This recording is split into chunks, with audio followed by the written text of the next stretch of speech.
Hey guys, Keegan here. If you're wondering why my iPad is laggy, I'm recording on my Amazon tablet now. Let me just tell you some bad news. I accidentally broke my iPad, so I won't be uploading videos until a week or two. Here's what it looks like.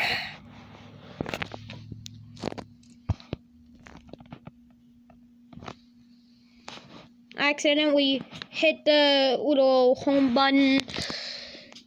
Oh my god, it's so vicious. So yeah, I think we're gonna take Geeks, we're gonna fix it.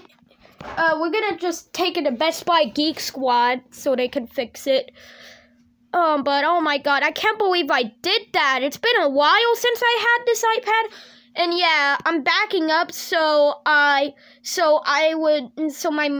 videos would be saved when I get a different iPad, or maybe the same one.